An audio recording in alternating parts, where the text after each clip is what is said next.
Why would a Big Four bank give a 20-something-year-old $720,000 of cash? Stick around in this video to find out. My name's Luke. I talk about all things real estate, renovating, and financial freedom. And in today's video, I'm going to break down how Emily and I are growing our portfolio towards the $5 million mark. It's always been my goal to potentially grow a $10 million portfolio. I don't think I ever thought it would happen this quickly, I'll be honest, but we've been working hard, renovating on our projects, taking the time to invest over the last few years and grow this portfolio to a point where we can pull out money and refinance and get access to cash to potentially move into new deals. Now, in a recent video, we broke down our multi-million dollar portfolio. Click the card over here to check it out, or the link at the end of this video. Now, what that meant was our portfolio is a bit more simple than some others. We don't have a large number of properties, but we have quite a high value in those properties. So we have 3 properties in the portfolio, 2 investments and a principal place of residence, which I count as an investment, given the value we've been able to increase while we've lived here over the last 12 months. And in this video, I'm gonna break down exactly what the bank valuations came back for ourselves and how much money we were able to remove, as you've seen in the title, to refinance, pull out, and potentially make our next investment purchase. Now, before we take a deep dive on these numbers, it's important to know that I don't try and make these videos to brag to others about our wealth or what we're trying to achieve with our personal portfolio.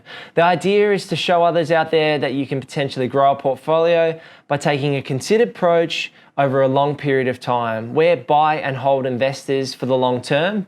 We don't buy properties and flip them. We're trying to be relatively considered in our approach.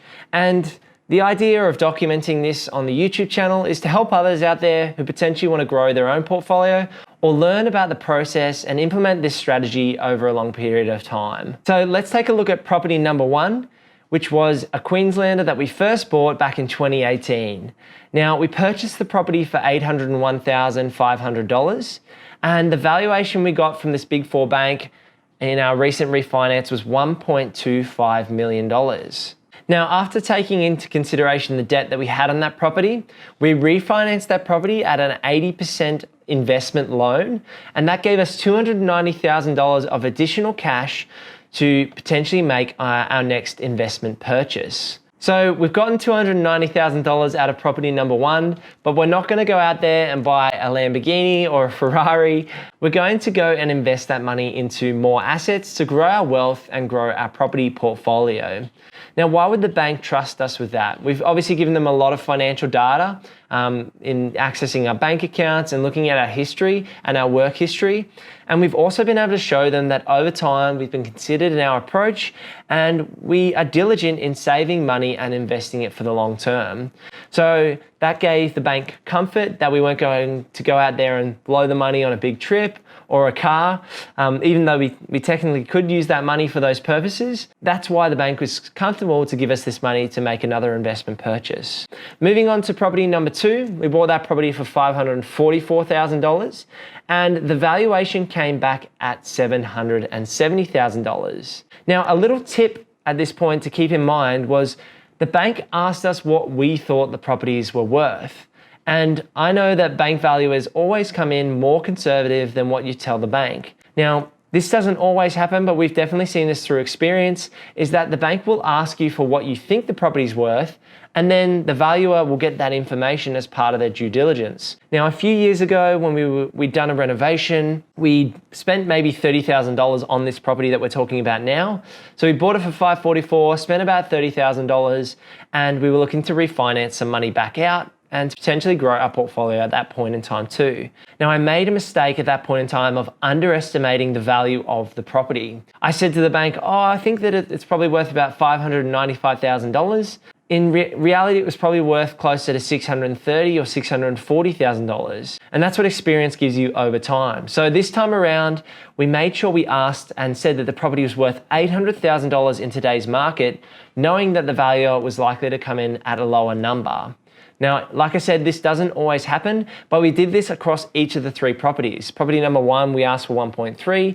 Property number 2, we asked for $800,000. So we ended up getting 1.25 on the value for property number 1 and 770 for property number 2. And refinance both of those at 80% on investment loans. So we got $145,800 out of property number 2.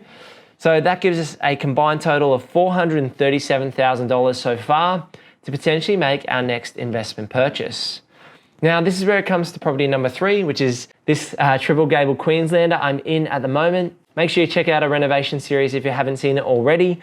We've spent a lot of time renovating this property. We've been in here for about just over 12 months now, and Emily and I have spent a lot of weekends. And so we've painted this place inside and out. We've refinished all the floors, all the fixtures and fittings have been redone. And so we got a massive uplift in value, not just from the renovations, but also through the increase in the property market over the last 12 months. So we paid $681 for the triple Gable Queenslander, and the valuation came in at $1.025 million. So that enabled us to pull out $285,000, which gives us that total of $720,000 being able to be refinanced for cash to go out and make another investment purchase. Now that technically means we could go out and put a cash offer on a property that's less than $700,000 and buy it, if we were lucky enough to win the property that we were looking to buy. But Emily and I have always had the long-term goal of growing a property portfolio to 5, and if not, my dream is to go a $10 million property portfolio. Now, it's not all about the money, but we are working diligently to get towards that number. And throughout the process, we're looking to give money away. So in my business, we give 10% of our revenues to Compassion, to people who need clean drinking water and accommodation. And personally, for each property that we own, we also sponsor a child, which is about $50 a month. And so every house we continue to buy, we'll look to sponsor another child. So maybe if you're looking and you're investing, maybe look at sponsoring something that you're passionate about and putting $40 or $50 each month away to that charity that you'd like to support. Now, this is where the exciting part comes in. So this Big Four bank has given us $720,000. What on earth are we going to do with that money? It's not free money as well. Obviously, debt is tied against the additional cash we've received. So we refinanced each of these properties and drew out cash, but also with refinancing and receiving that cash, they increased the debt against those properties as well. So at the moment, we're parking all that money in our offset account. So we're not essentially paying any interest on the cash we've received from the bank. And we're gonna look to make another property purchase in the next few months. And we're going to look to go from a $3.05 million, so just over the $3 million mark, towards the $5 million mark by purchasing a unit block or maybe a coastal property up around the $2 million price point. Now, I know that might seem a little bit extreme, but the idea for ourselves is to move from capital growth properties to more cash flow properties, and that's why we're looking to make a big purchase to potentially reap some great cash flow from that purchase as well. We're going to be looking for something with a minimum of a 4% yield, and obviously that's a minimum. If we can get more than that, we will try to. And we're going to look for value add potential. So we're looking for a property or apartment block that has some cosmetic rework that's needed, or some ways we can redo kitchens and bathrooms in a cost-effective manner to add value to the properties. I quite enjoy doing DIY as well if I get the opportunity, so we'd love to do that too. And add value to our property portfolio by doing that work and also holding a more cash flow orientated asset. We're going to document the journey as we look to make this next investment purchase. We're thinking about taking you guys along to an auction. I'm going to mic myself up as well.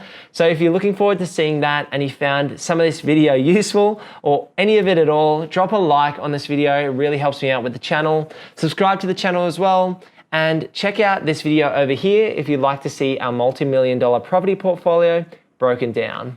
I'll see you in the next video. Peace.